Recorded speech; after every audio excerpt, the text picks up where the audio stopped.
Mr. Diskaya, Mr. Diskaya, o kung sino sa inyong mag-asawa pwede sumagot. Itong bang mga binanggit nyo mga taga DPWH na tumanggap ng 25%, marami ba kayo dito mga hiningan ng tulong? Na mga tinext nyo na humingi kayo ng tulong? Actually po, yung tulong po na tinext ko sa kanila at chinat, yun po yung halaga ng dapat isauli nila sa amin.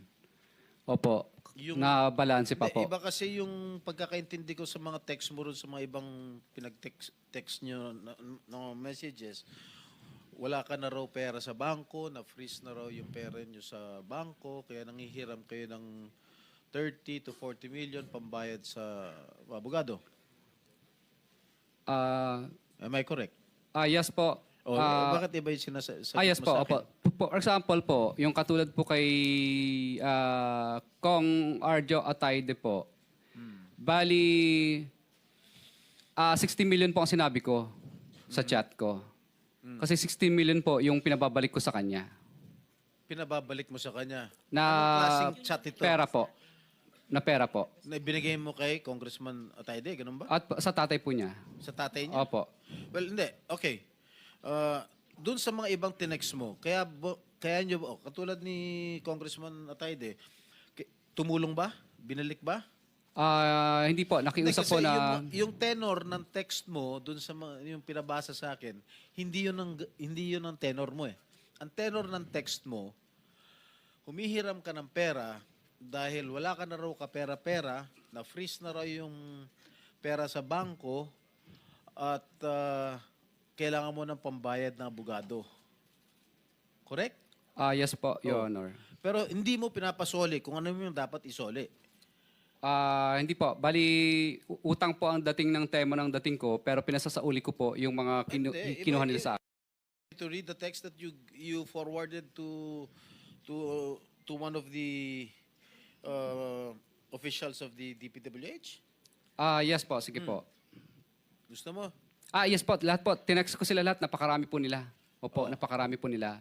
Hindi ganun ang tenor na pinababalik mo yung pera. Ang sinabi mo dun sa text na yun, wala ka ng pera.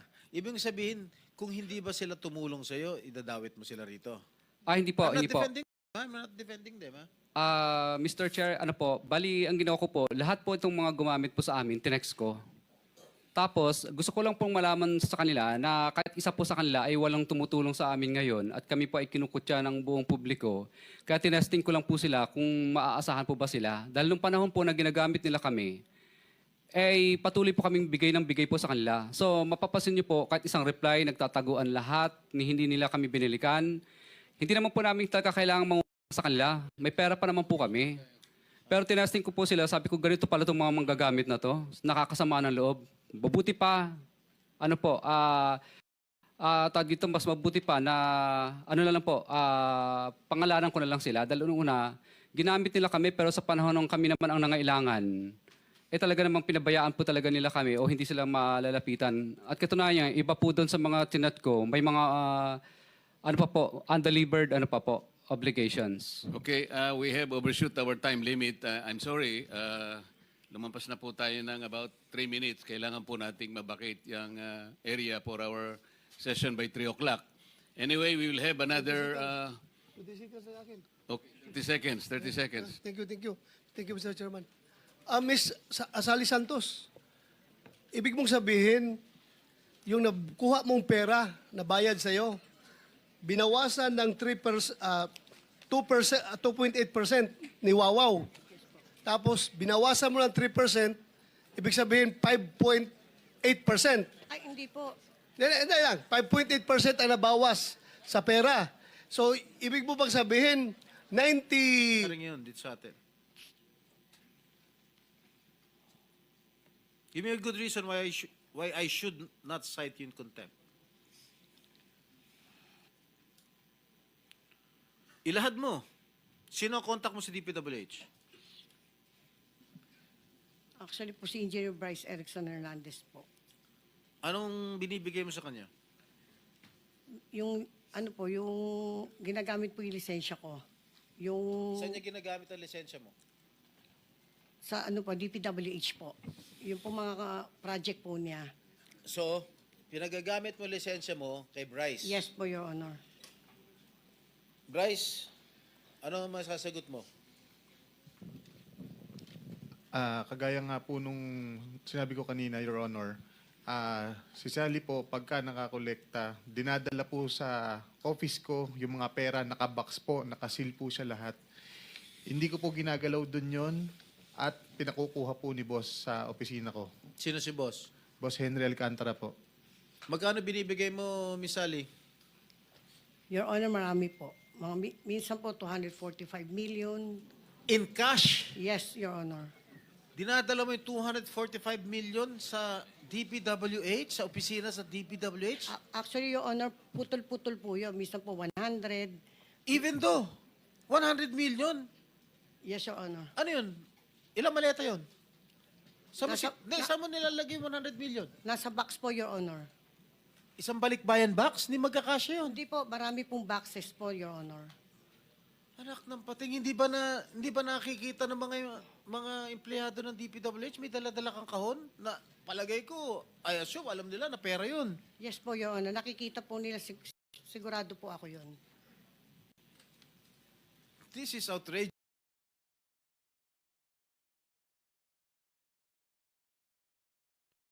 Mr. Bryce, Yes, Your Honor. alam mong pera yon? Yes po, alam ko Teka, po. bakit nagkakahalagang 200? I-breakdown mo nga, Miss Sally. Bakit 245 million ng installment? Minsan po ganun. Hindi, magkano ang pinakamalaking sa isang araw? Magkano ang pinakamalaking delivery mo doon sa DPWH? Hindi po kasi pare-parehas, Your Honor. Na yung pinakamalaki lang, gusto ko malaman. Sandali lang. Para medyo linawin, Senator Jinggoy, ilang projects bang pinag-uusapan natin dito? Actually po, marami po yun. Hindi nga, bigyan mo kami ng estimate lang. Ilang projects bang pinag-uusapan? Minsan po kasi nakakakolekta na po sila ng 90%, 80%. Tapos, kukumpitin ko po yun. Ano po, Hindi kasi tinatanong ni Senator Jinggoy, bigyan mo kami kanya ng dahilan kung bakit hindi ka dapat ma-cite in contempt. Tama naman siya. Opo. Ganito na lang para madali, ano? Meron na na-establish na ghost projects. Halimbawa, itong dito sa Barangay Birhen de los Flores, Santa Barbara, Tiaong, Baliwag, Bulacan, ano? At saka itong dito sa Bocaue River, Igulot Section, tributary, ano? Ano na ito, verified na eh. Itong dalawa, i-verify siguro, pero parang ghost projects na rin. Ang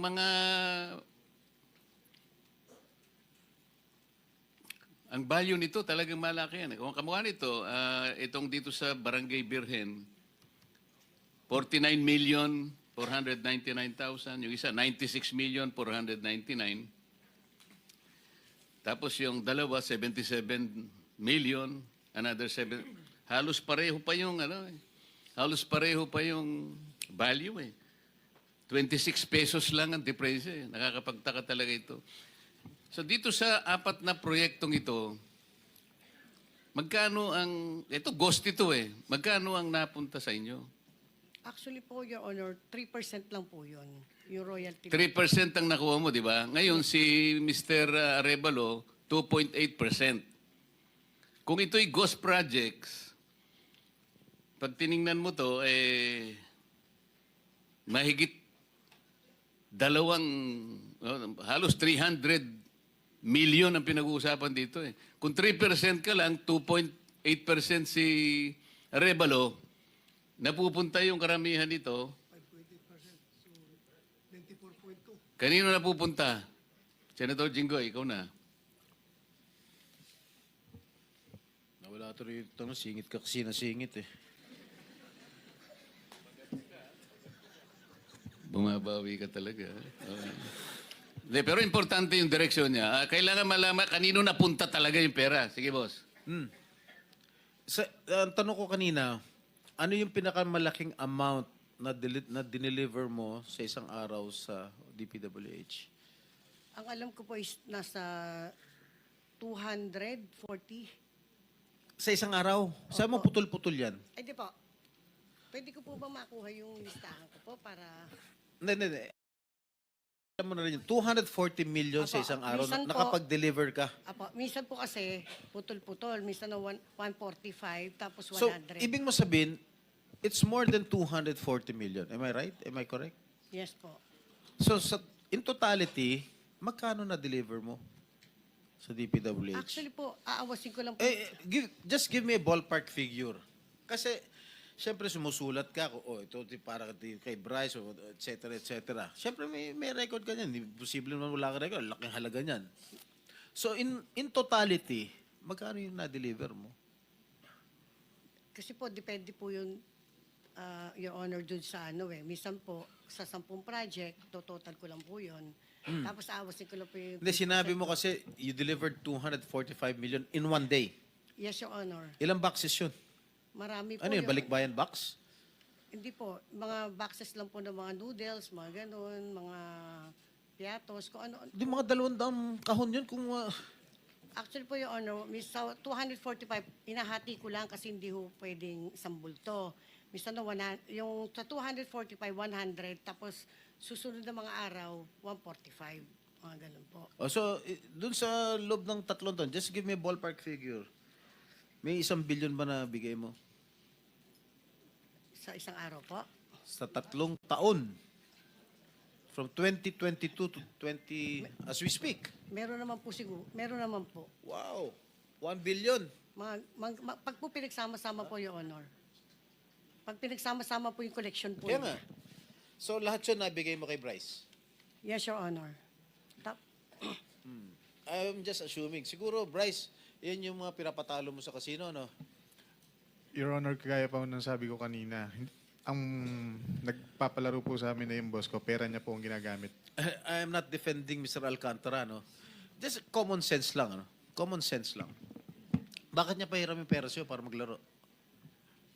Your Honor, dumating po kasi yung time ng 2023 na nanalo po kami ng malaki sa Resorts World. Kaya po, tama po yung sinabi nyo, naban po kami doon, kaya lumipat po kami. So kayo lumipat. Sa Soler po, Bakit kayo naban ulit? kasi nanalo po kami. Oh, nanalo lang kayo, naban na kayo? Opo, Siguro yun. ilang dam milyon ang pinanalo nyo. Totoo Hindi po. naman ganun ang nasagap ko eh. Nagmamoney launder kayo eh. Hindi po, Your Honor. Nagdideposito kayo ng cash sa cashier dun sa Resort World. Paglaro kayo, pag nanalong konti, yun nyo.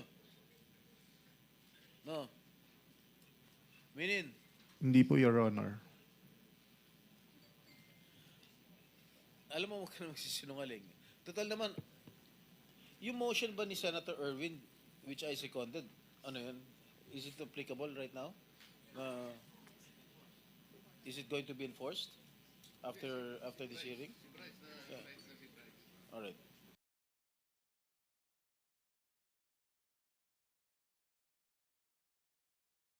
Ikaw lang talaga may-ari ng Sims?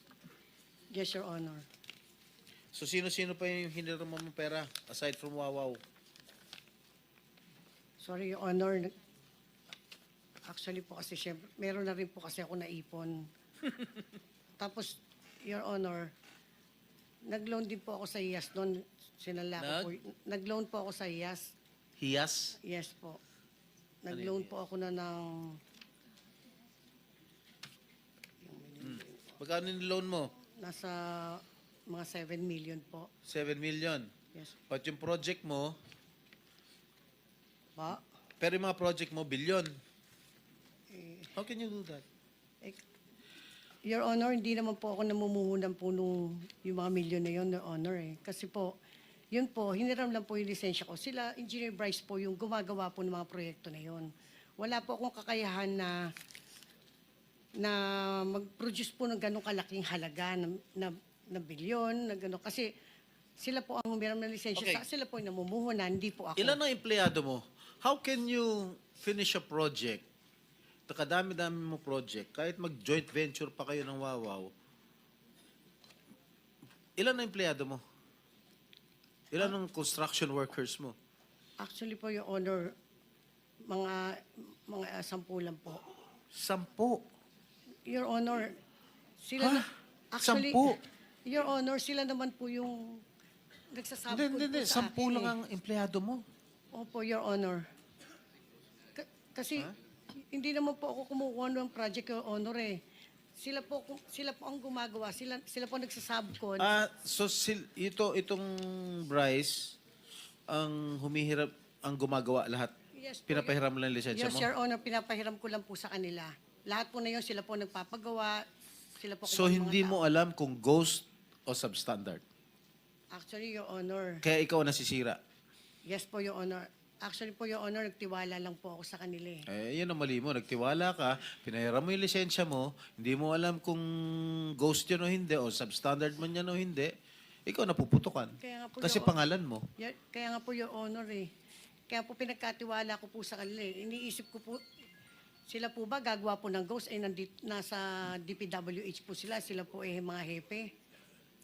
Kung ganyang kagarapal ang mukha niyan eh. Kaya, Anyway, Mr. Chair. Mr. Chair, yeah. Mr. Chair, just to follow up